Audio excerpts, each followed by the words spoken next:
ವೇದಿಕೆ ಮೇಲೆ ದರ್ಶನ್ ಸರ್ ಇದ್ದಕ್ಕಿದ್ದಂಗೆ ಕರೆದಾಗ ನಿಮಗೆ ಆ ಸಿಚುವೇಶನ್ ಹೆಂಗಿತ್ತು? ಅಂದರೆ ಏನೋ ಇನ್ನೇನೋ ಮಾತಾಡ್ತಾರೆ ಅನ್ನೋಂಥ ನಿರೀಕ್ಷೆಯಲ್ಲಿದ್ವಿ. ಬಟ್ ಸಡನ್ನಾಗಿ ನಿಮ್ಮನ್ನು ಸ್ಪಷ್ಟನೆಗೆ ಕರೆದಾಗ ಸರ್, ಜೊತೆಗೆ ರಾಮಮೂರ್ತಿಯವರು ಕೂಡ ಅದೇ ಒಂದು ವೇದಿಕೆಯಲ್ಲಿದ್ದರು.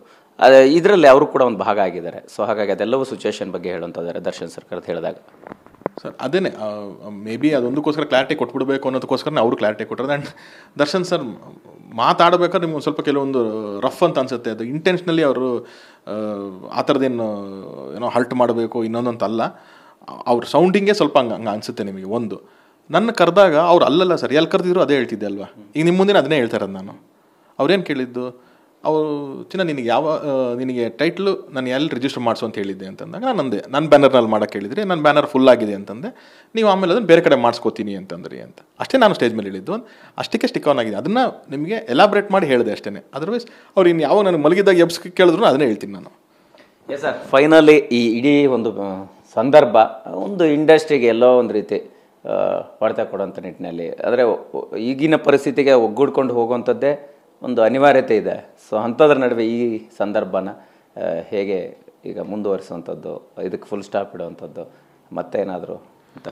ಅಲ್ಲೇ ನನಗೆ ಗೊತ್ತಿದ್ದಂಗೆ ಇದು ಸಾಲ್ವ್ ಆಗೋಯ್ತು ಅಂತಲೇ ಅನ್ನಿಸ್ತಾ ಇದೆ ನನಗೆ. ಯಾಕಂತಂದರೆ ಅವರು ಏನು ಹೇಳಿದ್ದಾರೆ, ಇವರು ಏನು ಹೇಳಿದೆ, ಆಗೋಯ್ತು. ಇನ್ನು ಅದನ್ನು ಯಾರು ನೀವು ಮೀಡಿಯಾನು ಅದನ್ನು ಜಾಸ್ತಿ ಮಾಡಿಲ್ಲ ಅಂತಂದರೆ ಅದು ಅಲ್ಲಿಗೆ ನಿಂತೋಗುತ್ತೆ. ನನಗೆ ಗೊತ್ತಿದ್ದಂಗೆ ದರ್ಶನ್ ಸರ್ ಇದನ್ನು ಬೆಳೆಸಲ್ಲ ಜಾಸ್ತಿ, ಉಮಾಪತಿ ಸರ್ ಇದನ್ನು ಬೆಳ್ಸೋಕ್ಕೆ ಹೋಗಲ್ಲ.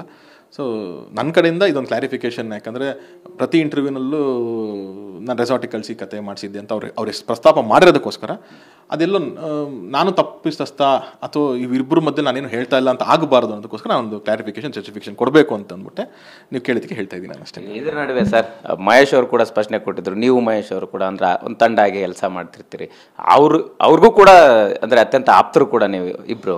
ಸೊ ಹಾಗಾಗಿ ಉಮಾಪತಿ ಸರ್ಗೆ ಇನ್ನು ಮುಂದಿನ ದಿನಗಳು ನೀವೇ ಆಗಲಿ ಕರೆ ಮಾಡಿ ಮಾತನಾಡುವಂಥದ್ದು ಅಥವಾ ಅವರೇನಾದ್ರು ಮಾತನಾಡುವಂತಹ ಸಂದರ್ಭಗಳು ಬರ್ಬೋದಾ, ಹೇಗೆ ಅಂತ?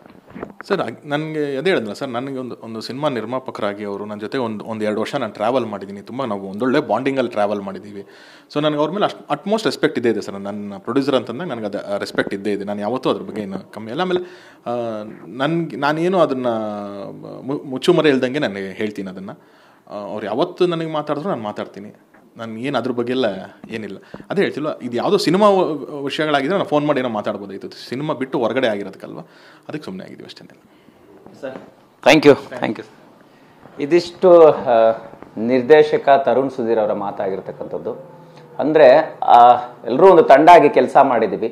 ಸೊ ಮುಂದಿನ ದಿನಗಳಲ್ಲಿ ಅಂಥ ಸಂದರ್ಭ ಬಂದರೆ ಖಂಡಿತ ನಾವೆಲ್ಲರೂ ಮಾತನಾಡ್ತೀವಿ, ಜೊತೆಗಿರ್ತೀವಿ.